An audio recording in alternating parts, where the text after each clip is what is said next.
তো হ্যালো বন্ধুরা, আশা করছি আপনারা ভালো আছেন, সুস্থ আছেন। আরও একটা নতুন ভিডিওতে আপনাদেরকে স্বাগত জানাই। আজকে কোথাও জার্নি করব না, আমি হাওড়া থেকে অযোধ্যা যাওয়ার ট্রেনগুলির ব্যাপারে বলতে চলেছি। তো ট্রেন হাওড়া থেকে একটি চলে, কলকাতা থেকে একটি চলে। দুটি ট্রেনের ভাড়া কিন্তু আমি এবারে বলবো, এবং হাওড়া থেকে অযোধ্যায় যেতে টাইম কত লাগে এটাও বলে দেবো ভিডিওতে। তো আপনারা কি করবেন, হাওড়া থেকে নিয়ে আসুন। হাওড়া থেকে যদি চান আপনারা দুন এক্সপ্রেসে আসতে পারেন, আর কলকাতা থেকে হলে আপনারা জম্মুতাই এক্সপ্রেস ধরে নেবেন। Jammu Tawi express is a best express train, ওটা কল লাইন হয়ে যাবে। আর হাওড়া ওই যে দুন এক্সপ্রেস বললাম না, ওটা শেওড়াফুলি শ্রীরামপুর হয়ে ওটা মেন লাইন দিয়ে ঘুরে বর্ধমান ঢুকবে। তো আপনারা যদি কম টাইমে যেতে চান তাহলে জম্মুতাই ইজ এ বেস্ট। আপনারা যদি বলেন আমি দক্ষিণেশ্বর থেকে ধরবো, দক্ষিণেশ্বর থেকেও ধরতে পারেন।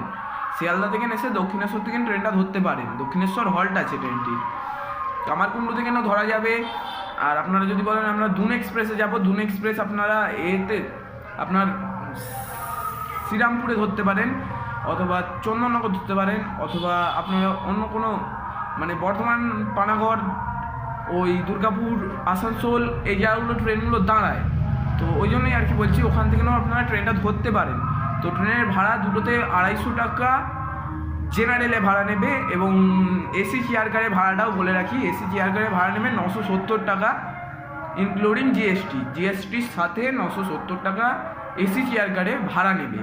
তো এবার বলি স্লিপারে 445 টাকা ভাড়া।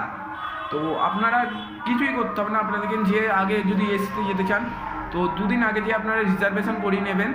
আমার এটাই মনে হচ্ছে এখন টিকিট পাওয়া খুব মুশকিল, কারণ সামনে 22শে জানুয়ারি তো অযোধ্যা ঘুরতে এখন যাওয়াটা খুব টাফ হবে, আপনারা ট্রেনের টিকিট পাবেন না। তবে যদি ভাবেন যে আমি 24শে জানুয়ারি খোলার দিন যাব, তাহলে আপনারা যেতে পারেন। তো জেনারেলেই যেতে পারবেন। আর ট্রেনের টিকিট আমি দেখছিলাম নেই 24 তারিখ, 23-24 তারিখ নেই ট্রেনের টিকিট। 25 তারিখ পর্যন্ত স্টক আউট হয়ে গেছে, ফার্স্ট এসি ছাড়া কোনো অপশন নেই। তো আপনারা যদি বলেন যে হ্যাঁ আমরা ফার্স্ট এসি যেতে পারবো, তো অবশ্যই যান, ফার্স্ট এসির অপশান আপনাদের জন্য ফাঁকা রয়েছে। এবং আপনাদেরকে বলে রাখি এবার টাইমটা আমি বলে রাখি আপনাদের। হাওড়া থেকে ট্রেনগুলি ছাড়ার টাইম বলে রাখছি, হাওড়া থেকে কলকাতা থেকে ট্রেনগুলি ছাড়ার টাইম আমি ডেসক্রিপশান বক্সে দিয়ে রাখবো, তো আপনারা যেয়ে চেক করে দেখে নিতে পারেন।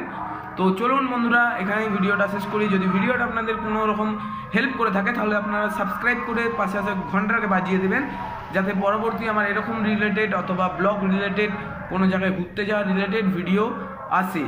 তো বন্ধুরা, বাই বাই।